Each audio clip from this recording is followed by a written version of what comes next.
ನಮಸ್ಕಾರ ವೀಕ್ಷಕರೇ, ಕೆಎಸ್ ಹೆಗ್ಡೆ ಆಸ್ಪತ್ರೆ ದೇರಳಕಟ್ಟೆ ಅರ್ಪಿಸುವ ನೀವು ಕ್ಷೇಮವೇ ವಿಶೇಷ ಕಾರ್ಯಕ್ರಮಕ್ಕೆ ಸ್ವಾಗತ. ನಾನು ಲಾವಣ್ಯ ಶ್ರೀಧರ್. ಇವತ್ತಿನ ನಮ್ಮ ಈ ವಿಶೇಷ ಕಾರ್ಯಕ್ರಮದಲ್ಲಿ ಮಕ್ಕಳಲ್ಲಿ ಸರ್ಜರಿಯ ವಿಶೇಷತೆ ಏನು, ಈ ವಿಚಾರದ ಬಗ್ಗೆ ಸಾಕಷ್ಟು ಮಾಹಿತಿಗಳನ್ನು ಪಡ್ಕೊಳ್ಳಿಕ್ಕಿದ್ದೇವೆ. ಈ ಬಗ್ಗೆ ಮಾಹಿತಿಯನ್ನು ಕೊಡ್ಲಿಕ್ಕೆ ನಮ್ಮ ಜೊತೆ ಇದ್ದಾರೆ ಕೆಎಸ್ ಹೆಗ್ಡೆ ಆಸ್ಪತ್ರೆಯ ಪೀಡಿಯಾಟ್ರಿಕ್ ಸರ್ಜರಿ ಡಿಪಾರ್ಟ್ಮೆಂಟಿನ ಅಸಿಸ್ಟೆಂಟ್ ಪ್ರೊಫೆಸರ್ ಆಗಿರುವಂತಹ ಡಾಕ್ಟರ್ ಕೇಶವ್ ಪವನ್ ಇವರು. ಮೊದಲನೇದಾಗಿ ಇವರನ್ನ ಕಾರ್ಯಕ್ರಮಕ್ಕೆ ಸ್ವಾಗತಿಸುವ. ಡಾಕ್ಟರ್ ನಮಸ್ಕಾರ, ಕಾರ್ಯಕ್ರಮಕ್ಕೆ ಸ್ವಾಗತ ನಿಮಗೆ. ವೀಕ್ಷಕರೇ, ಸಾಮಾನ್ಯ ಸರ್ಜರಿಗೆ ಹೋಲಿಕೆ ಮಾಡಿದ್ರೆ ಈ ಮಕ್ಕಳ ಸರ್ಜರಿ ವಿಭಿನ್ನವಾಗಿರೋದ್ರಿಂದ ಮಕ್ಕಳಿಗೆ ಸರ್ಜರಿ ಅಗತ್ಯ ಇದೆ ಅಂತ ಹೇಳುವಾಗ ಪೋಷಕರಲ್ಲಿ ಒಂದು ಸಹಜವಾಗಿ ಅದೊಂದು ಭಯ ಅಥವಾ ಆತಂಕ ಕಂಡು ಬರುತ್ತೆ. ಏನು ಸರ್ಜರಿ ಸೇಫ್ ಆಗಿರ್ಬೋದಾ, ಸರ್ಜರಿ ನಂತರ ಮಕ್ಕಳು ಹೇಗೆ ರಿಕವರ್ ಆಗ್ತಾರೆ, ಆಮೇಲೆ ಯಾವ ರೀತಿ ಅನಸ್ತೇಷಿಯಾ ಕೊಡ್ತಾರೆ, ಇವೆಲ್ಲವೂ ಕೂಡ ಅವರಿಗೆ ಭಯ ಇರುವಂಥದ್ದು. ಅದು ಸಹಜ. ಯಾಕಂತ ಹೇಳಿದ್ರೆ ಇವಾಗ ದೊಡ್ಡವರಿಗೆ ಏನಾದರೂ ಸರ್ಜರಿ ಆದ್ರೆ ಅವರನ್ನು ಅವರೇ ಕೇರ್ ಮಾಡ್ಕೊಳ್ತಾರೆ. ಅಂದ್ರೆ ಅವರಿಗೆ ಏನ್ ಹೇಳ್ತೇವೆ ನಾವು ಅದು ಅರ್ಥ ಆಗ್ತದೆ, ಯಾವ ರೀತಿ ಅವ್ರು ಇರಬೇಕು ಅನ್ನುವಂಥದ್ದು ಹೇಳಿದ್ರೆ ಅರ್ಥ ಆಗ್ತದೆ. ಆದ್ರೆ ಮಕ್ಕಳಲ್ಲಿ ಅವರಿಗೆ ಯಾವ ರೀತಿ ಇರಬೇಕು ಅದೆಲ್ಲ ಅವರಿಗೆ ಗೊತ್ತಾಗೋದಿಲ್ಲ. ಜೊತೆಯಲ್ಲಿರುವವರು ಅಥವಾ ಪೋಷಕರು ಕೇರ್ ಮಾಡಬೇಕಾಗಿರುತ್ತೆ. ಹಾಗಾಗಿ ಇವತ್ತಿನ ನಮ್ಮ ಈ ವಿಶೇಷ ಕಾರ್ಯಕ್ರಮದಲ್ಲಿ ಮಕ್ಕಳ ಸರ್ಜರಿಯ ವಿಶೇಷತೆ ಏನು, ದೊಡ್ಡವರ ಸರ್ಜರಿಗೆ ಕಂಪೇರ್ ಮಾಡಿದ್ರೆ ಮಕ್ಕಳ ಸರ್ಜರಿಗೆ ಏನು ಡಿಫ್ರೆನ್ಸ್ ಇದೆ, ಹಾಗೇನೆ ಸರ್ಜರಿಯ ನಂತರ ಮಕ್ಕಳನ್ನ ಯಾವ ರೀತಿ ನೋಡ್ಕೊಳ್ಬೇಕು, ಇವೆಲ್ಲವನ್ನ ವೈದ್ಯರು ನಮಗೆ ತಿಳಿಸಿಕೊಡ್ಲಿಕ್ಕಿದ್ದಾರೆ. ಎಸ್ ಡಾಕ್ಟರ್, ಇವಾಗ ಮೊದಲನೇದಾಗಿ ಈ ಮಕ್ಕಳ ಸರ್ಜರಿ ಅಂತ ಹೇಳಿದ್ರೆ ಏನು, ಅಥವಾ ನಾರ್ಮಲ್ ಸರ್ಜರಿಗೆ, ಸಾಮಾನ್ಯ ಸರ್ಜರಿಗೆ ಮತ್ತೆ ಮಕ್ಕಳ ಸರ್ಜರಿಗೆ ಏನು ಡಿಫ್ರೆನ್ಸ್ ಅಂತ?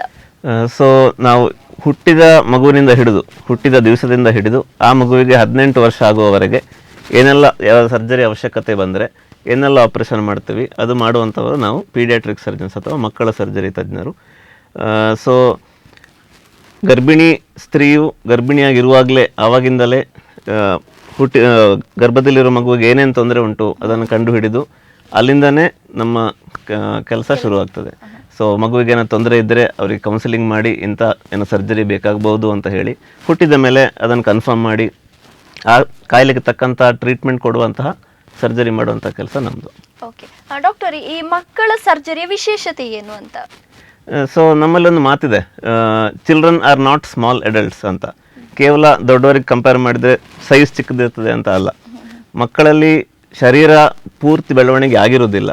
ಸೊ ಹಾರ್ಟ್ ಬೇರೆ ರೀತಿ ಕೆಲಸ ಮಾಡ್ಬೋದು, ಕಿಡ್ನಿ ಇನ್ನೂ ಮೆಚೂರ್ ಆಗಿರೋದಿಲ್ಲ, ರಕ್ತ ಸಂಚಾರ ಮಾಡುವಂಥ ರಕ್ತವನ್ನು ಫಿಲ್ಟರ್ ಮಾಡುವಂಥ ರೀತಿ ಬೇರೆ ಇರ್ತದೆ. ಇನ್ನೊಂದು ಮಕ್ಕಳಲ್ಲಿ ಕೊಬ್ಬಿನ ಅಂಶ ಬಹಳ ಕಡಿಮೆ ಇರ್ತದೆ, ಫುಲ್ ನೀರಿನ ಅಂಶ ಜಾಸ್ತಿ ಇರ್ತದೆ. ಸೊ ಮಕ್ಕಳಿಗೆ ಟೆಂಪರೇಚರ್ ಮೇಂಟೈನ್ ಮಾಡುವಂಥ ಕೆಪಾಸಿಟಿ ಕಡಿಮೆ ಇರ್ತದೆ. ಸೊ ನಾವು ಆಪ್ರೇಷನ್ ಮಾಡೋ ಟೈಮಲ್ಲಿ ಮಗು ದೇಹದ ಟೆಂಪರೇಚರ್ ಕಡಿಮೆ ಆಗುವ ಚಾನ್ಸಸ್ ಇರ್ತದೆ. ಇದನ್ನೆಲ್ಲ ನಾವು ಮ್ಯಾನೇಜ್ ಮಾಡಿಕೊಂಡು ಮಗುವಿಗೆ ತೊಂದರೆ ಆಗದ ಹಾಗೆ ಆಪರೇಷನ್ ಮಾಡುವಂಥದ್ದು ದೊಡ್ಡವರಿಗೆ ಕಂಪೇರ್ ಮಾಡಿದರೆ ಬೇರೆ ರೀತಿಯದ್ದು. ಓಕೆ ಡಾಕ್ಟರ್, ಇವಾಗ ಈ ಮಕ್ಕಳ ಸರ್ಜರಿಯ ಸ್ಕೋಪ್ ಏನು ಅಂತ, ಅಂದ್ರೆ ಆ ಪ್ರೋಸೆಸ್ ಹೇಗಿರ್ತದೆ, ಯಾವ ರೀತಿ ಏನೇನೆಲ್ಲ ಮಾಡ್ತೀವಿ ಅಂತ? ಸೊ ನಮ್ಮ ಕೆಲಸ ನಾನು ಹೇಳಿದಾಗೆ ಗರ್ಭಿಣಿ ಸ್ತ್ರೀ ಇರುವಾಗಲೇ ನಾರ್ಮಲ್ ಆಗಿ 10 ವಾರದಲ್ಲಿ ಮತ್ತು 20 ವಾರದಲ್ಲಿ ಸ್ಕ್ಯಾನಿಂಗ್ ಮಾಡ್ತಾರೆ. ಸೊ ಸ್ಕ್ಯಾನಿಂಗ್ ಮಾಡಿದಾಗ ಏನಾದರೂ ತೊಂದರೆ ಇದೆಯಾ ಮಗುವಿಗೆ, ಈ ಥರ ತೊಂದರೆ ಇರ್ಬೋದು ಅಂತ ಸ್ಕ್ಯಾನಿಂಗಲ್ಲಿ ಗೊತ್ತಾದ ಮೇಲೆ ನಮ್ಮನ್ನು ಇನ್ವಾಲ್ವ್ ಮಾಡ್ತಾರೆ. ಸೊ ನಾವು ನೋಡಿ ಇಂಥ ಆಪರೇಷನ್ ಬೇಕಾಗಬಹುದು ಅಂತ ಹೇಳಿದರೆ ಹುಟ್ಟಿದ ನಂತರವೇ ಮಗುವಿಗೆ ಟೆಸ್ಟ್ ಮಾಡಿಕೊಂಡು ಅದರ ಪ್ರಕಾರ ಟ್ರೀಟ್ಮೆಂಟ್ ಕೊಡಬೇಕಾಗ್ತದೆ. ಇದು ಅಲ್ಲದೆ ಮಗು ಹುಟ್ಟಿದ ದಿವಸದಿಂದ ಏನೇ ಆಪರೇಷನ್ ಬೇಕಿದ್ದರೂ ಸಹ ಅದರ ಮಾಡೋ ಕರ್ತವ್ಯ, ಆಪರೇಷನ್ ಮಾಡೋ ಕೆಲಸ ನಮ್ಮದು. ಓಕೆ, ಹಾಗಾದರೆ ಡಾಕ್ಟರ್, ಇವಾಗ ಮಕ್ಕಳಿಗೆ ಸಾಮಾನ್ಯವಾಗಿ ಯಾವೆಲ್ಲ ಸರ್ಜರಿಗಳನ್ನು ಮಾಡ್ತೀರಿ ಅಂತ? ಸೊ ಹುಟ್ಟಿದ ದಿವಸದಿಂದಲೇ ಹೇಳ್ತೇನೆ. ಸೊ ಫಸ್ಟ್ ಹುಟ್ಟಿದ ಟೈಮಿಂದಲೇ ಮಾಡುವಂಥ ಆಪರೇಷನ್ ಯಾವುದು ಅಂತ ಹೇಳಿದರೆ, ಬೆಳವಣಿಗೆಯಲ್ಲಿ ಮಗು ಹುಟ್ಟಿದ ಗರ್ಭದಲ್ಲಿರುವಾಗಲೇ ಕೆಲವೊಂದು ಭಾಗಗಳು ಬೆಳವಣಿಗೆ ಆಗಿರೋದಿಲ್ಲ. ಅನ್ನನಾಳ ಏನಿರ್ತದೆ, ನಾವು ಊಟ ಮಾಡಿದ್ದು ಹೊಟ್ಟೆಗೆ ಹೋಗಲಿಕ್ಕೆ ಅನ್ನನಾಳ ಏನಿರ್ತದೆ ಅದು ಬೆಳವಣಿಗೆ ಆಗದೇ ಇರ್ಬೋದು. ಟ್ರೆಕಿಯೋಇಸೋಫೇಜಲ್ ಫಿಸ್ಟುಲಾ ಅಂತ ಹೇಳ್ತೀವಿ ಆ ಕಾಯಿಲೆಗೆ. ಸೊ ಅಂಥ ಟೈಮಲ್ಲಿ ಮಗು ಹುಟ್ಟಿದ ಮೇಲೆ ಅನ್ನನಾಳವನ್ನು ನಾವು, ಅನ್ನನಾಳ ಇರುವುದಿಲ್ಲ, ಗ್ಯಾಪ್ ಇರ್ತದೆ. ಸೊ ಅದನ್ನು ನಾವು ಹತ್ತಿರ ತಂದು ಜೋಡಣೆ ಮಾಡಬೇಕಾಗ್ತದೆ. ಅಥವಾ ಕರುಳು ಬೆಳವಣಿಗೆ ಆಗದೇ ಇರ್ಬೋದು. ಇಂಥ ಸಮಸ್ಯೆಗಳು ಹುಟ್ಟಿದ ಟೈಮಲ್ಲಿ ಬರೋದು ಕಾಮನ್. ಅಥವಾ ಕರುಳು ಬೈ ಬರ್ತ್ ಟ್ವಿಸ್ಟ್ ಆಗಿರೋ ಚಾನ್ಸಸ್ ಇರ್ತದೆ. ಇಂಥ ಕಾಯಿಲೆಗಳಿಗೆ ಹುಟ್ಟಿದ ದಿವಸದಿಂದ ವಿದಿನ್ 10 days ಆ ಟೈಮಲ್ಲಿ ಮಾಡಬೇಕಾಗಿ ಬರ್ತದೆ. ಕೆಲವೊಂದು ಟೈಮು ಒಂದು ತಿಂಗಳು, ಮಗುವಿಗೆ 1 ತಿಂಗಳಲ್ಲಾದಾಗ ಹೊಟ್ಟೆಯಿಂದ ಸಣ್ಣ ಕರುಳಿಗೆ ಹೋಗುವಲ್ಲಿ ಬ್ಲಾಕ್ ಆಗ್ತದೆ. ಈ ಥರ ಇದ್ದಾಗ 1 ತಿಂಗಳು ವಯಸ್ಸಲ್ಲಿ ಆ ಟೈಮಲ್ಲಿ ಆಪರೇಷನ್ ಮಾಡಬೇಕಾಗ್ತದೆ. ಇನ್ನು ಬೇರೆ ಸಾಮಾನ್ಯ ಕಾಯಿಲೆಗಳು, ಹರ್ನಿಯಾ, ಹೈಡ್ರೋಸೀಲ್ ಅಂತೀವಿ, ಇಂಥ ಕಾಯಿಲೆಗಳಿಗೆ ಹೆಚ್ಚಾಗಿ 6 ತಿಂಗಳಿಂದ 1 ವರ್ಷ ಇರೋ ಟೈಮಲ್ಲಿ ಆಪರೇಷನ್ ಬೇಕಾಗ್ತದೆ. ಕೆಲವು ಸಲ ಏನಾಗ್ತದೆ, ಬೀಜಗಳು ನಾರ್ಮಲ್ ಆಗಿ ಹೊಟ್ಟೆಯಲ್ಲಿ ಉತ್ಪತ್ತಿ ಆಗ್ತದೆ, ಅಲ್ಲಿಂದ ಕೆಳಗೆ ಇಳಿದು ಬರಬೇಕು. ಸೊ ಕೆಲವು ಸಲ ಬರದೆ ಮೇಲೆ ಬಾಕಿ ಆಗ್ಬೋದು. ಅಂಥ ಟೈಮಲ್ಲಿ ನಾವು ಆಪ್ರೇಷನ್ ಮಾಡಿ ಅದನ್ನು ನಾರ್ಮಲ್ ಜಾಗಕ್ಕೆ ತಂದು ಕೂರಿಸಬೇಕಾಗ್ತದೆ. ಇದೆಲ್ಲ 6 ತಿಂಗಳು 1 ವರ್ಷ ಟೈಮಲ್ಲಿ ಮಾಡುವಂಥ ಆಪ್ರೇಷನ್ಗಳು. ಇನ್ನೊಂದೇನೆಂದರೆ ಮಕ್ಕಳಿಗೆ ವೈರಲ್ ಇನ್ಫೆಕ್ಷನ್ ಆಗಿರ್ಬೋದು, ಇಂಥ ಇನ್ಫೆಕ್ಷನ್ ಬಂದಿರೋ ಟೈಮಲ್ಲಿ ಅಥವಾ ಎದೆ ಹಾಲು ಬಿಟ್ಟು ಬೇರೆ ಆಹಾರ ಶುರು ಮಾಡುವ ಟೈಮಲ್ಲಿ ಒಂದು 6 ರಿಂದ 9 ತಿಂಗಳು ವಯಸ್ಸಲ್ಲಿ ಏನಾಗ್ತದೆ, ಒಂದು ಕರಳು ಇನ್ನೊಂದು ಕರಳೊಳಗೆ ಹೋಗ್ಕೊಂಡು ಸಿಕ್ಕಾಕೊಂಡು ಬಿಡ್ತದೆ. ಇಂಥ ಟೈಮಲ್ಲಿ ಅದನ್ನು ಸರಿ ಮಾಡುವಂಥ ಆಪ್ರೇಷನ್ಗಳು ನಮ್ಮ ಕರ್ತವ್ಯ.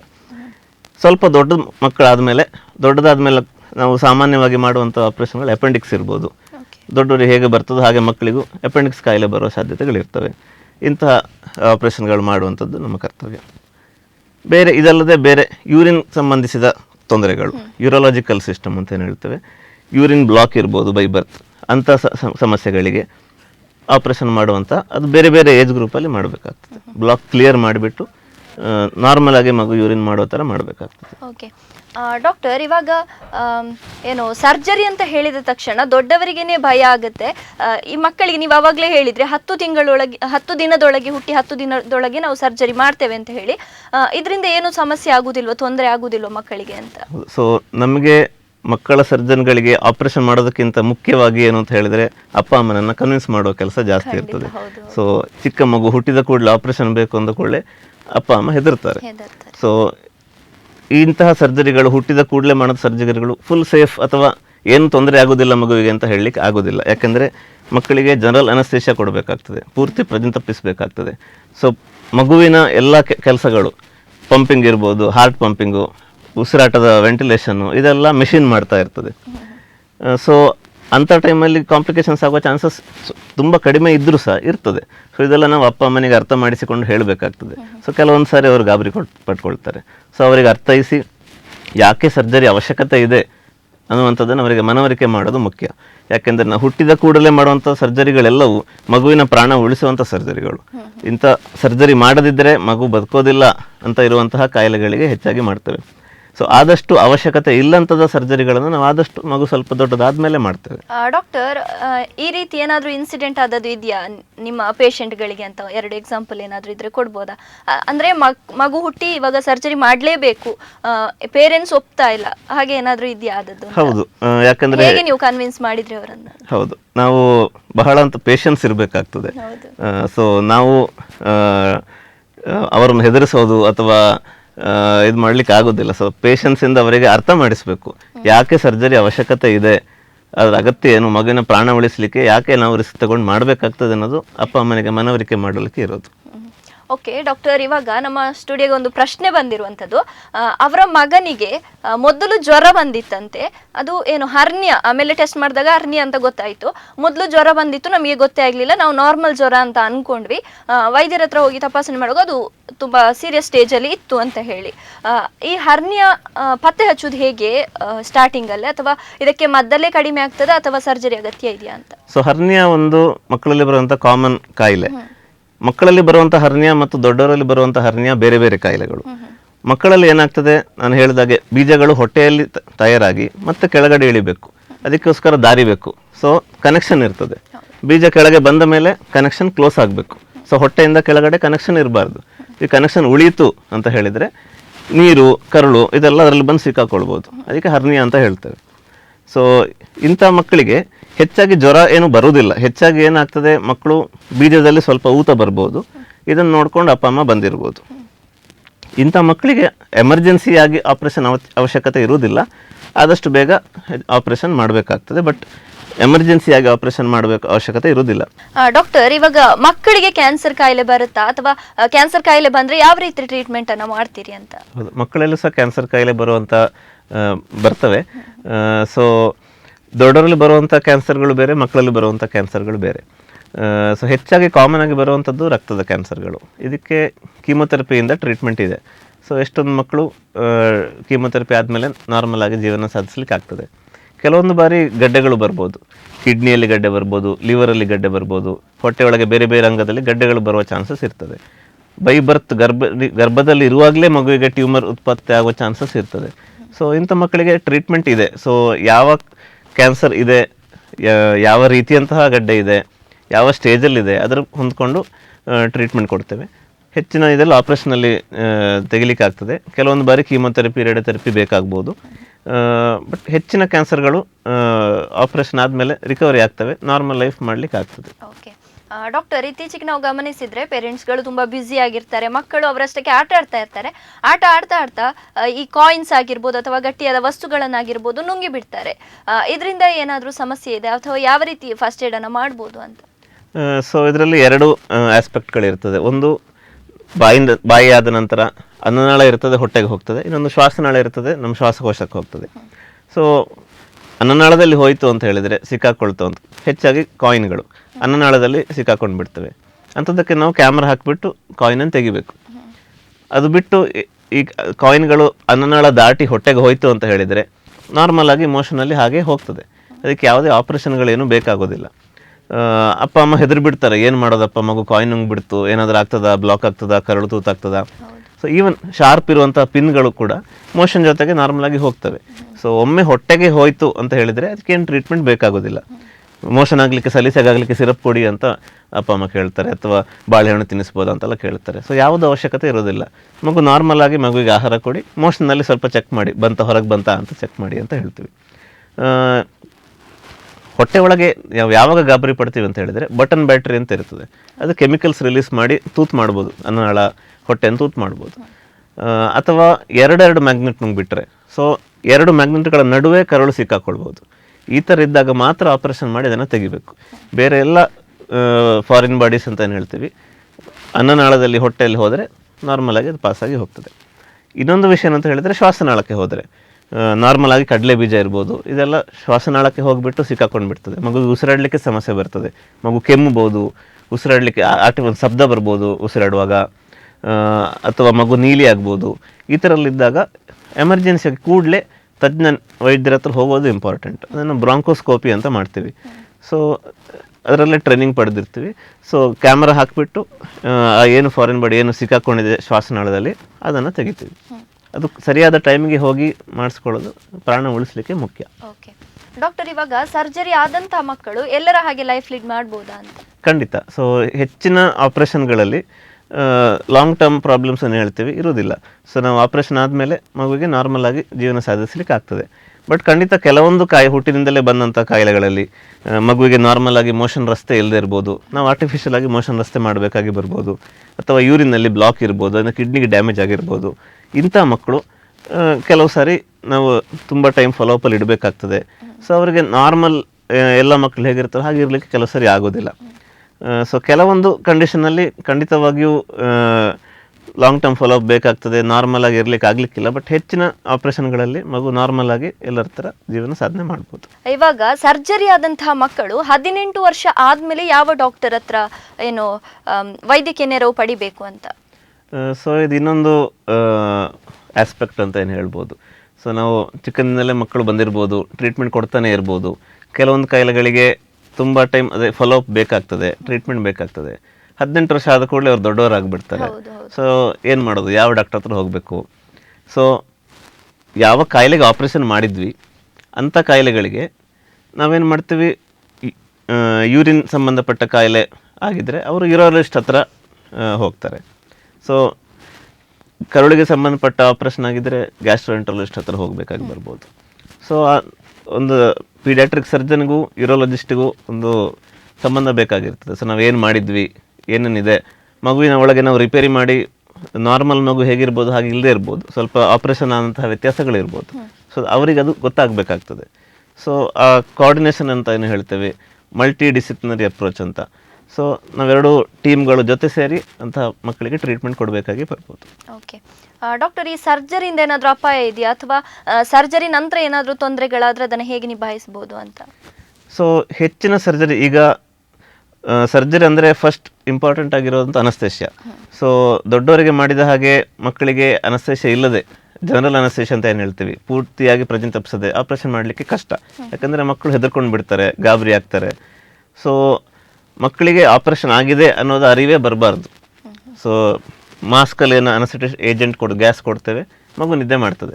ಮತ್ತೆಲ್ಲ ಆಪ್ರೇಷನ್ ಮಾಡ್ತೀವಿ, ಗಂಟ್ಲಿಗೆ ಟ್ಯೂಬ್ ಹಾಕಿಬಿಟ್ಟು ಮಗುವಿಗೆ ಗಾಳಿಯನ್ನು ನಾವೇ ಕೃತಕವಾಗಿ ವೆಂಟಿಲೇಟರ್ ಮೂಲಕ ಕೊಡ್ತಾ ಇರಬೇಕಾಗ್ತದೆ ಆಪ್ರೇಷನ್ ಟೈಮಲ್ಲಿ. ಎಲ್ಲ ಆದಮೇಲೆ ಮಗುವಿನ ಎಚ್ಚರ ಮಾಡ್ತೀವಿ. ಅಷ್ಟರೊಳಗೆ ಮಗುವಿಗೆ ಏನಾಗಿದೆ, ಮಗುವಿಗೆ ಏನು ಅರಿವು ಬರಬಾರ್ದು, ನೋವಾಗಬಾರ್ದು, ಇದು ಇಂಪಾರ್ಟೆಂಟ್. ಸೊ ಇಂಥ ಈಗ ಅನಸ್ತೇಷಿಯಾ ಕೊಡಲಿಕ್ಕೆ ಅನಸ್ಥೆಟಿಕ್ ಏಜೆಂಟ್ಸ್ ಅಂತ ಏನು ಯೂಸ್ ಮಾಡ್ತೇವೆ ಅದರಲ್ಲಿ ಸ್ವಲ್ಪ ಮಟ್ಟಿಗಿನ ರಿಸ್ಕ್ ಇದ್ದೇ ಇರ್ತದೆ. ಬಟ್ ಅನಸ್ತೇಷಿಯಾ ಫೀಲ್ಡಲ್ಲೂ ಸಾಕಷ್ಟು ಡೆವಲಪ್ಮೆಂಟ್ಗಳಾಗಿವೆ, ಹೊಸ ಹೊಸ ಔಷಧಿಗಳು ಬಂದಿದೆ. ಸೊ ಅನಸ್ತೇಷಿಯಾ ರಿಲೇಟೆಡ್ ರಿಸ್ಕ್ ತುಂಬ ಕಮ್ಮಿ ಆಗಿದೆ. ಇನ್ನೊಂದು ಆಸ್ಪೆಕ್ಟ್ ಏನಂತ ಹೇಳಿದರೆ, ಮಕ್ಕಳಿಗೆ ಕೆಮ್ಮು ನೆಗಡಿ ಆಗಿರ್ಬೋದು. ಕೆಮ್ಮು ನೆಗಡಿ ಆಗಿರೋ ಟೈಮಲ್ಲಿ ನಾವು ಆಪ್ರೇಷನ್ಗಳನ್ನು ಆದಷ್ಟೇ ಅವಾಯ್ಡ್ ಮಾಡಬೇಕು. ಯಾಕಂದರೆ ಕೆಮ್ಮು ನೆಗಡಿ ಇದ್ದರೆ ಶ್ವಾಸನಾಳದ ರಿಯಾಕ್ಷನ್ ಆಗೋದು ಸ್ವಲ್ಪ ಬೇಗ. ಸೊ ಉಸಿರಾಟ ಸಂಬಂಧಿ ಪ್ರಾಬ್ಲಮ್ಗಳು, ವೆಂಟಿಲೇಟರಿಂದ ಹೊರಗೆ ತೆಗೀಲಿಕ್ಕೆ ಆಗದೇ ಇರುವಂತಹ ಪ್ರಾಬ್ಲಮ್ಗಳು ಆಪ್ರೇಷನ್ ಆದಮೇಲೆ ಬರುವ ಚಾನ್ಸಸ್ ಇರ್ತವೆ. ಅದಕ್ಕೂ ಮೆಡಿಸಿನ್ಸ್ ಇದೆ. ಸೊ ಈಗ ಏನಂತೀವಿ, ಪೀಡಿಯಾಟ್ರಿಕ್ ಅನಸ್ತೇಷಿಯಾಲಜಿಸ್ಟ್ ಅಂತ ಹೇಳ್ತೀವಿ. ದೊಡ್ಡವರಿಗೆ ಹೇಗೆ ಅನಸ್ತೇಷಿಯಾ ಕೊಡ್ತಾರೋ, ಸ್ಪೆಷಲೈಸ್ಟ್ ನಾವು ಹೇಗೆ ಪೀಡಿಯಾಟ್ರಿಕ್ ಸರ್ಜನ್ಸ್ ಇದ್ದೇವೋ ಹಾಗೆ ಪೀಡಿಯಾಟ್ರಿಕ್ ಅನಸ್ತೇಷಿಯಾಲಜಿಸ್ಟ್ ಇದ್ದಾರೆ. ಸೊ ಮಕ್ಕಳಿಗೇನೆ ಅನಸ್ತೇಷಿಯಾ ಕೊಡೋದು ಹೇಗೆ ಅಂತ ಟ್ರೈನಿಂಗ್ ಪಡೆದಿರೋ ಸ್ಪೆಷಲಿಸ್ಟ್ಸ್ ಇರ್ತಾರೆ. ಸೊ ಹೆಚ್ಚಾಗಿ ನಾವು 100 ಸರ್ಜರಿ ಮಾಡಿದರೆ 95% ಮಕ್ಕಳಿಗೆ ಏನು ತೊಂದರೆ ಆಗೋದಿಲ್ಲ. ಒಂದು 5% ಮಕ್ಕಳಿಗೆ ತೊಂದರೆ ಆಯಿತು ಅಂದ್ಕೊಳ್ಳಿ, ಅದನ್ನು ಹೇಗೆ ಹ್ಯಾಂಡಲ್ ಮಾಡಬೇಕು, ಹೇಗೆ ನಿಭಾಯಿಸಬೇಕು ಅನ್ನೋ ಟ್ರೈನಿಂಗ್ ಪಡೆದಿರೋ ಅನಸ್ಥೆಟಿಸ್ಟ್ಸ್ ಇರ್ತಾರೆ. ಕೇವಲ ಕೆಲವು ಎಮರ್ಜೆನ್ಸಿ ಆಪ್ರೇಷನ್ಗಳಲ್ಲಿ, ಸೊ ಪ್ರಾಣ ಉಳಿಸುವಂಥ ಆಪ್ರೇಷನ್ಗಳಲ್ಲಿ ಕೆಲವು ಸಾರಿ ತೊಂದರೆಗಳು ಬರ್ಬೋದು. ಮಗುವನ್ನು ICUಗೆ ಶಿಫ್ಟ್ ಮಾಡಿಬಿಟ್ಟು ಸ್ವಲ್ಪ ಎಕ್ಸ್ಟ್ರಾ ದಿವಸ ವೆಂಟಿಲೇಟರ್ಲ್ಲಿ ಇಡಬೇಕಾಗ್ಬೋದು. ಆದರೆ ಹೆಚ್ಚಿನ ಆಪ್ರೇಷನ್ಗಳು ಏನು ತೊಂದರೆ ಆಗದೇನೆ ಈಗಿನ ಕಾಲದಲ್ಲಿ ಮಾಡಲಿಕ್ಕೆ ಆಗ್ತದೆ. ಓಕೆ, ಹಾಗಾದ್ರೆ ನಾರ್ಮಲ್ ಆಗಿ ಅನಸ್ತೇಷಿಯಾದಿಂದ ಯಾವುದೇ ಪ್ರಾಬ್ಲಮ್ ಆಗುದಿಲ್ಲ ಮಗುವಿಗೆ. ಓಕೆ ಡಾಕ್ಟರ್, ಇವಾಗ ಸರ್ಜರಿಯನ್ನ ಮಾಡುವಾಗ ಮಕ್ಕಳಿಗೆ ಎಷ್ಟು ಹೊತ್ತು ಸರ್ಜರಿನ ಎಷ್ಟು ಸಮಯ ಬೇಕಾಗುತ್ತೆ ಅಂತ? ನಾರ್ಮಲ್ ಆಗಿ ಸಾಮಾನ್ಯ ಸರ್ಜರಿಗೆ ಹೋಲಿಕೆ ಮಾಡಿದ್ರೆ ಟೈಮ್ ಜಾಸ್ತಿ ಕನ್ಸ್ಯೂಮ್ ಆಗುತ್ತಾ ಅಂತ? ಇಲ್ಲ, ಆ ಥರ ಏನೂ ಇಲ್ಲ. ಆಪರೇಷನ್ ಅಂದರೆ ಹೆಚ್ಚಿನ ಕಾಯಿಲೆಗಳು ಬೇಗವೇ ಮುಗೀತದೆ. ಸೊ ಹರ್ನಿಯಾ 1/4 ಗಂಟೆ 20 ನಿಮಿಷ ಬೇಕಾಗ್ಬೋದು. ಸ್ವಲ್ಪ ಅನ್ನನಾಳದ ಸರ್ಜರಿ, ಕರುಳಿನ ಸರ್ಜರಿ, ಇಂಥ ಸರ್ಜರಿ ಸ್ವಲ್ಪ ಜಾಸ್ತಿ ರಿಪೇರಿ ಮಾಡಬೇಕಾಗಿ ಬರುವಂಥ ಸ್ವಲ್ಪ ಟೈಮ್ ಜಾಸ್ತಿ ಬೇಕಾಗ್ಬೋದು. ಬಟ್ ದೊಡ್ಡವರಿಗೆ ಕಂಪೇರ್ ಮಾಡಿದರೆ ಮಕ್ಕಳಿಗೆ ಯೂಶ್ವಲಿ ಕಮ್ಮಿ ಟೈಮಲ್ಲಿ ಆಪ್ರೇಷನ್ಗಳು ಮುಗೀತದೆ. ಬಟ್ ಕೆಲವೊಂದು ಬಾರಿ ದೊಡ್ಡ ಕ್ಯಾನ್ಸರ್ಗಳಿದ್ದರೆ, ಇಂತಹ ಮೇಜರ್ ಸರ್ಜರಿಗಳಂತ ಹೇಳ್ತೀವಿ, ಮೂತ್ರಚೀಲ ಇಲ್ಲದೆ ಇರ್ಬೋದು, ಅದನ್ನು ಹೊಸದಾಗಿ ಕರುಳಿಂದ ತೆಗೆದು ಮೂತ್ರಚೀಲ ಮಾಡುವಂಥ ಆಪ್ರೇಷನ್ಗಳಿವೆ. ಇಂಥ ಕೆಲವೊಂದು ಸರ್ಜರಿಗಳು ಜಾಸ್ತಿ ಟೈಮ್ ತಗೊಳ್ತದೆ. ಡಾಕ್ಟರ್, ಇವಾಗ ನಾರ್ಮಲ್ ಆಗಿ ಸರ್ಜರಿ ಮಾಡುವಾಗ ದೊಡ್ಡವರಿಗಾದ್ರೆ ಸಾಕಷ್ಟು ಟೆಸ್ಟ್ಗಳನ್ನು ಮಾಡ್ತಾರೆ, ಮಕ್ಕಳಿಗೂ ಕೂಡ ಹಾಗೇನೆ ಯಾವೆಲ್ಲ ಟೆಸ್ಟ್ಗಳನ್ನು ಮಾಡ್ತೀರಿ ಅಂತ? ಇಲ್ಲ, ಮಕ್ಕಳಿಗೆ ನಾವು ಆಪರೇಷನ್ಗೆ ಅಂತಾನೆ ಆಪರೇಷನ್ಗಿಂತ ಮುಂಚೆ ಮಾಡಿಸೋಂಥ ಟೆಸ್ಟ್ಗಳು ಬಹಳ ಕಡಿಮೆ. ಯಾಕಂದರೆ ದೊಡ್ಡವರು ಅಂದ್ಕೂಡಲೇ ಹಾರ್ಟ್ ಪ್ರಾಬ್ಲಮ್ ಇರ್ಬೋದು, ಕಿಡ್ನಿ ಪ್ರಾಬ್ಲಮ್ ಇರ್ಬೋದು, ಶುಗರು, BP ಇಂಥ ಕಾಯಿಲೆಗಳು ಜಾಸ್ತಿ. ಮಕ್ಕಳಿಗೆ ಹೆಚ್ಚಾಗಿ ಆ ಥರ ಕಾಯಿಲೆಗಳು ಇರೋದಿಲ್ಲ. ಸೊ ಕೆಲವು ಬೈ ಬರ್ತ್ ಬಂದಿರೋ ಹಾರ್ಟ್ ಪ್ರಾಬ್ಲಮ್ಸ್ ಇರ್ಬೋದು, ಕಿಡ್ನಿ ಪ್ರಾಬ್ಲಮ್ಸ್ ಇರ್ಬೋದು, ಅಂಥ ಮಕ್ಕಳಿಗಷ್ಟೇ ನಾವು ಹೆಚ್ಚಾಗಿ ಟೆಸ್ಟ್ ಮಾಡಬೇಕಾಗಿ ಬರ್ತದೆ. ಇಲ್ಲಾಂದರೆ ಹೆಚ್ಚಿನ ಮಕ್ಕಳಿಗೆ ಒಂದು ಹಿಮೋಗ್ಲೋಬಿನ್ ಹೆಚ್ಚು ಅಂದರೆ ಒಂದು ಹಿಮೋಗ್ಲೋಬಿನ್ ಟೆಸ್ಟ್ ಮಾಡಿಸ್ಬೇಕಷ್ಟೆ. ಅದು ಬಿಟ್ಟರೆ ಹೆಚ್ಚಾಗಿ ಯಾವುದೇ ಬ್ಲಡ್ ಟೆಸ್ಟ್ ಅಂತ ಏನು ಮಾಡಿಸೋದಿಲ್ಲ ಆಪರೇಷನ್ಗಿಂತ ಮುಂಚೆ. ಓಕೆ ಡಾಕ್ಟರ್, ಇವಾಗ ಏನು ಸರ್ಜರಿ ಅಂತ ಹೇಳುವಾಗ ಮಕ್ಕಳಿಗೆ ಸರ್ಜರಿ ನಂತರ ಆಗಿರ್ಬೋದು ಅಥವಾ ಆ ಪ್ರೊಸೆಸಲ್ಲಿ ಆಗಿರ್ಬೋದು ನೋವು ತಡೆದುಕೊಳ್ಳುವಂಥ ಶಕ್ತಿ ಇರುವುದಿಲ್ಲ. ಈ ನೋವು ಕಡಿಮೆ ಮಾಡಲಿಕ್ಕೆ ಯಾವ ರೀತಿ ಚಿಕಿತ್ಸೆಯನ್ನು ಕೊಡ್ತೀರಾ ನೀವು? ಹೌದು, ಇದು ಬಹಳ ಮುಖ್ಯವಾದ ಒಂದು ಭಾಗ. ಆಪರೇಷನ್ ಯಾರಾದರೂ ಮಾಡ್ಬೋದು, ನೋವಾಗದಾಗ ಆಪರೇಷನ್ ಮಾಡುವಂಥದ್ದು ಸ್ಕಿಲ್. ಸೊ ಮಕ್ಕಳಿಗೆ ದೊಡ್ಡವ್ರ ಥರ ನೋವಾಗ್ತಿದೆ ಅಂತ ಹೇಳಲಿಕ್ಕೆ ಆಗೋದಿಲ್ಲ, ಅಳ್ತಾರೆ ಅಷ್ಟೇ. ಸೊ ಮಗು ಯಾಕೆ ಅಳ್ತಾ ಉಂಟು, ನೋವಿದೆಯಾ ಅಂತ ಗೊತ್ತಾಗೋದು ಇಂಪಾರ್ಟೆಂಟ್. ಸೊ ಅದಕ್ಕೆ ಬೇರೆ ಬೇರೆ ರೀತಿಯಲ್ಲಿ ನೋವಾಗ್ದಾಗೆ ನೋಡ್ಕೊಳ್ಬೋದು. ಈಗ ಬಹಳ ಅಡ್ವಾನ್ಸಸ್ ಆಗಿದೆ. ಸೊ ಅನಸ್ತೇಷಿಯಾ ಕೊಡುವಾಗಲೇ ಕಾಡಲ್ ಅನಾಲ್ಜೆಸಿಯಾ ಅಂತ ಹೇಳ್ತೀವಿ, ಬೆನ್ನು ಹುರಿಯ ಕೆಳಗಡೆ ಒಂದು ಸೂಜಿ ಹಾಕಿ ಅಲ್ಲಿಂದ ಒಂದು ಇಂಜೆಕ್ಷನ್ ಕೊಡಲಿಕ್ಕೆ ಆಗ್ತದೆ. ಸೊ ಇದರಿಂದ ಒಂದು 6 ಗಂಟೆಗಳ ತನಕ ನೋವು ಇರುವುದಿಲ್ಲ. ಇದಾದಮೇಲೆ ಆಪರೇಷನ್ ಆದಮೇಲೆ ಕೂಡ ನೋವಿನ ಔಷಧಿಗಳನ್ನು ನಾವು ಕೊಡ್ತೇವೆ. ಸಿರಪ್ ಆಗಿರ್ಬೋದು, ಅಥವಾ ಮೋಷನ್ ರಸ್ತೆಯಲ್ಲಿ ನಾವು ನೋವಿನ ಮೆಡಿಸಿನ್ ಹಾಕ್ಬೋದು, ಅಥವಾ ಇಂಜೆಕ್ಷನ್ ಮುಖಾಂತರವೂ ನೋವಿನ ಇದನ್ನು ಕೊಡ್ಬೋದು. ಸ್ವಲ್ಪ ದೊಡ್ಡ ಮಕ್ಕಳಲ್ಲಿ ಎಪಿಡ್ಯೂರಲ್ ಅನಾಲ್ಜೆಸಿಯಾ ಅಂತ ಹೇಳ್ತೀವಿ, ಬೆನ್ನು ಹುರಿಯಲ್ಲಿ ಚಿಕ್ಕದಾದಂಥ ಒಂದು ಪೈಪ್ ಹಾಕಿಬಿಟ್ಟು ಅದರಲ್ಲೇ ಇಂಜೆಕ್ಷನ್ಸ್ ಕಂಟಿನ್ಯೂಸ್ ಆಗಿ ಕೊಡ್ಬೋದು ದೊಡ್ಡ ದೊಡ್ಡ ಸರ್ಜರಿಗಳಲ್ಲಿ. ಇನ್ನೊಂದು ಪ್ಯಾಚಸ್ ಅಂತ ಹೇಳ್ತೀವಿ, ಸ್ಟಿಕ್ಕರ್ ಥರ ಇರ್ತದೆ, ಚರ್ಮದಲ್ಲಿ ಅಂಟಿಸ್ಬಿಡ್ತೀವಿ, ಅದರಿಂದ ನಿಧಾನಕ್ಕೆ ಪೇನ್ ಕಿಲ್ಲರ್ಸ್ ಅಬ್ಸರ್ವ್ ಆಗ್ತಾ ಹೋಗ್ತದೆ. ಬೇರೆ ಬೇರೆ ರೀತಿಯಂತಹ ಪೇನ್ ಕಿಲ್ಲರ್ಸು ಮಕ್ಕಳಿಗೆ ಸೇಫ್ ಆಗಿರುವಂತಹ ಡೋಸಲ್ಲಿ ಈಗಿನ ಕಾಲದಲ್ಲಿ ಸೌಲಭ್ಯಗಳಿದೆ. ಸೊ ಹೆಚ್ಚಾಗಿ ಮಕ್ಕಳಿಗೆ ನೋವಾಗದಂತೆ ನೋಡಿಕೊಳ್ಳಿಕ್ಕೆ ಆಗ್ತದೆ. ಓಕೆ ಡಾಕ್ಟರ್, ಇವಾಗ ಸರ್ಜರಿ ಆದಮೇಲೆ ಈ ಗಾಯದ ಆರೈಕೆಯನ್ನು ಯಾವ ರೀತಿ ಮಾಡಬೇಕು ಅಂತ ಪೋಷಕರು? ಹೌದು, ಇದು ದೊಡ್ಡವರಲ್ಲಿ ಮಾಡಿದರೆ ಒಂದು ಬಹಳ ಭಯಪಡುವಂಥ ಇದು. ಗಾಯ ಏನಾಗ್ಬೋದು, ಇನ್ಫೆಕ್ಷನ್ ಆಗ್ಬೋದಾ, ಗಾಯ ಇನ್ಫೆಕ್ಷನ್ ಆದರೆ ಏನು ಮಾಡೋದು, ಯಾವಾಗ ಸ್ಟಿಚ್ ತೆಗೆಸ್ಕೊಳ್ಳೋದು. ಮಕ್ಕಳಲ್ಲಿ ಆಪರೇಷನ್ ಮಾಡಿದರೆ ಆ ಟೆನ್ಷನ್ ಸ್ವಲ್ಪ ಕಡಿಮೆ. ಯಾಕೆಂದರೆ ಮಕ್ಕಳಲ್ಲಿ ರೋಗ ನಿರೋಧಕ ಶಕ್ತಿ ಚೆನ್ನಾಗಿರ್ತದೆ, ಇನ್ಫೆಕ್ಷನ್ ಆಗೋ ಚಾನ್ಸಸ್ ಕಡಿಮೆ, ಶುಗರು ಅಂತ ಕಾಯಿಲೆಗಳು ಇರೋದಿಲ್ಲ. ಸೊ ಗಾಯ ಬೇಗನೆ ವಾಸಿ ಆಗ್ತದೆ. ಹೆಚ್ಚಿನ ಸರ್ಜರಿಗಳಲ್ಲಿ ಏನು ತೊಂದರೆ ಆಗೋದಿಲ್ಲ. ಸೊ ನಾವೇನು ಮಾಡ್ತೀವಿ, ಹೊರಗಡೆಯಿಂದ ಸ್ಟಿಚ್ ಹಾಕೋದಿಲ್ಲ, ಚರ್ಮದ ಒಳಗಡೆ ಸ್ಟಿಚ್ ಹಾಕಿರ್ತೀವಿ, ಕರಗಿ ಹೋಗುವಂಥ ಸ್ಟಿಚ್ ಹಾಕಿರ್ತೀವಿ. ಸೊ ಸ್ಟಿಚ್ ತೆಗಿಲಿಕ್ಕೆ ಅಂತ ಮಕ್ಕಳು ಬರೋ ಅವಶ್ಯಕತೆ ಇರೋದಿಲ್ಲ. ಸೊ ನಾವೇನು ಮಾಡ್ತೀವಿ, 2 ರಿಂದ 3 ದಿವಸ ಕಾಲ ಡ್ರೆಸ್ಸಿಂಗ್ ಇರ್ಬೋದು. ಒಮ್ಮೆ ಆಪರೇಷನ್ ಟೈಮಲ್ಲಿ ಮಾಡಿದ ಡ್ರೆಸ್ಸಿಂಗ್ ತೆಗೆದ ಮೇಲೆ ಮತ್ತೆ ಪದೇ ಪದೇ ಡ್ರೆಸ್ಸಿಂಗ್ ಮಾಡೋ ಅವಶ್ಯಕತೆ ಇರೋದಿಲ್ಲ. ಗಾಯ ಓಪನ್ ಆಗಿ ಬಿಡ್ತೀವಿ, ಸ್ನಾನ ಮಾಡಿಸಿ ಸೋಪ್ ಹಾಕಿ ಕ್ಲೀನ್ ಮಾಡಿ ಅಂತ ಹೇಳ್ತೀವಿ. ಬೇಕಾದ್ರೆ ಒಂದು ಮುಲಾಮ್ ಕೊಡ್ಬೋದು ಹಚ್ಕೊಳ್ಳಿಕ್ಕೆ ಅಷ್ಟೇ. ಸೊ ಗಾಯದ ಆರೈಕೆ ದೊಡ್ಡವರಿಗೆ ಕಂಪೇರ್ ಮಾಡಿದರೆ ಸ್ವಲ್ಪ ಕಡಿಮೆ. ಸೊ ಮಕ್ಕಳಲ್ಲಿ ಗಾಯ ಆದರೆ ಬೇಗನೆ ವಾಸಿ ಆಗ್ತದೆ. ಸೊ ಆಪರೇಷನ್ ಆದಮೇಲೆ ಗಾಯದ ಆರೈಕೆ ಅಂತ ತುಂಬ ಜಾಸ್ತಿ ಟೆನ್ಷನ್ ಮಾಡ್ಕೊಳ್ಳುವಂಥದ್ದು ಇರೋದಿಲ್ಲ ಮಕ್ಕಳಲ್ಲಿ. ಓಕೆ ಡಾಕ್ಟರ್, ಇವಾಗ ಈ ಸರ್ಜರಿ ಆದಮೇಲೆ ಏನಾದರೂ ಸಣ್ಣ ತೊಂದರೆಗಳು ಕಂಡು ಬಂದರೆ ಯಾವ ಲಕ್ಷಣಗಳು ಕಂಡು ಬಂದರೆ ವೈದ್ಯರನ್ನು ಸಂಪರ್ಕಿಸಬೇಕು ಅಂತ? ಹೌದು. ಸೊ ಯಾವ ಸರ್ಜರಿ ಆಗಿದೆ ಮಗುವಿಗೆ ಹೊಂದ್ಕೊಂಡು ಫಾಲೋ ಅಪ್ ಅಂತ ಏನು ಹೇಳ್ತೀವಿ ಅದು ಮುಖ್ಯ. ಕೆಲವೊಂದು ಚಿಕ್ಕ ಪುಟ್ಟ ತೊಂದರೆ ಬರ್ಬೋದು, ಅದು ಆಪರೇಷನ್ಗೆ ಸಂಬಂಧಪಟ್ಟದೇ ಇಲ್ಲದೆ ಇರ್ಬೋದು. ಸೊ ಬಟ್ ಆಪರೇಷನ್ ಆಗಿದೆಯಲ್ಲ ಮಗುವಿಗೆ ಅಂತ ಅಪ್ಪ ಅಮ್ಮ ಗಾಬರಿ ಪಡ್ಬೋದು. ಸೊ ಯಾವಾಗ ಅವರು ಬರಬೇಕು, ಇದು ಆಪರೇಷನ್ ಸಂಬಂಧಿಸಿದ ತೊಂದರೆ ಇರ್ಬೋದಾ ಅಂತ ಟೆನ್ಷನ್ ಪಡೋದು ಸಾಮಾನ್ಯ. ಸೊ ನಾವು ಮಗು ಮನೆಗೆ ಹೋಗುವಾಗ ಅಪ್ಪ ಅಮ್ಮನಿಗೆ ಸರಿಯಾಗಿ ಮನವರಿಕೆ ಮಾಡೋದು ಬಹಳ ಇಂಪಾರ್ಟೆಂಟ್. ಇಂಥ ಸಮಸ್ಯೆ ಬಂದರೆ ಕರ್ಕೊಂಡು ಬನ್ನಿ ಮಗುವನ್ನು, ಇಂತಹ ಆಪರೇಷನಲ್ಲಿ ಇಂಥ ಪ್ರಾಬ್ಲಮ್ ಆಗಬಹುದು ಅಂತ. ಅದು ಆಪರೇಷನ್ ಪ್ರಕಾರ ವ್ಯತ್ಯಾಸ ಬರ್ತದೆ. ಸೊ ಯೂರಿನ್ ಸಂಬಂಧಿಸಿದ್ದು, ಕಿಡ್ನಿ ಸಂಬಂಧಿಸಿದ ಕಾಯಿಲೆ ಆಪರೇಷನ್ ಆದರೆ ಅದರದ್ದೇ ಆದಂತಹ ತೊಂದರೆಗಳಿರ್ತದೆ. ಕರುಳಿಗೆ ಸಂಬಂಧಿಸಿದ ಕಾಯಿಲೆ ಆದರೆ ಅದರದ್ದೇ ಬೇರೆ ಸಿಂಪ್ಟಮ್ಸ್ ಇರ್ತದೆ. ಸೊ ಆಯಾ ತಕ್ಕಂಥ ಆಪರೇಷನ್ಗೆ ಇಂಥ ತೊಂದರೆ ಬರ್ಬೋದು, ಇಂಥ ತೊಂದರೆ ಬಂದರೆ ಕರ್ಕೊಂಡು ಬನ್ನಿ ಅಂತ ನಾವು ಸರಿಯಾಗಿ ಹೇಳಿ ಸರಿಯಾದ ಟೈಮಲ್ಲಿ ಅದನ್ನು ಐಡೆಂಟಿಫೈ ಮಾಡಿ ಬೇಗನೆ ಕರ್ಕೊಂಡು ಬಂದರೆ ಜಾಸ್ತಿ ತೊಂದರೆ ಆಗೋದನ್ನು ತಪ್ಪಿಸ್ಕೊಳ್ಬೋದು. ಓಕೆ ಡಾಕ್ಟರ್, ಇವಾಗ ಸಾಮಾನ್ಯವಾಗಿ ದೊಡ್ಡವರಿಗೆ ಸರ್ಜರಿ ಆದಮೇಲೆ ಈ ಫುಡ್ಡನ್ನು ತಗೊಳ್ಬೇಡಿ ಅಂತ ಕೆಲವೊಂದು ಇನ್ಸ್ಟ್ರಕ್ಷನನ್ನು ಕೊಡ್ತಾರೆ. ಈ ಮಕ್ಕಳಿಗೆ ಏನಾದರೂ ಆ ರೀತಿ ಇದೆಯಾ? ಆಹಾರದಲ್ಲಿ ಏನಾದರೂ ಬದಲಾವಣೆಯನ್ನು ಮಾಡ್ಕೊಳ್ಬೇಕಾ ಅಂತ? ಕೆಲವೊಂದು ಬಾರಿ ಮಾತ್ರ. ಕರುಳಿಗೆ ಸಂಬಂಧಪಟ್ಟ ಆಪರೇಷನ್ ಆದರೆ ಕೆಲವೊಂದು ಐಟಮ್ ಕೆಲವು ಟೈಮ್ ಅವಾಯ್ಡ್ ಮಾಡ್ಲಿಕ್ಕೆ ಹೇಳ್ಬೋದು.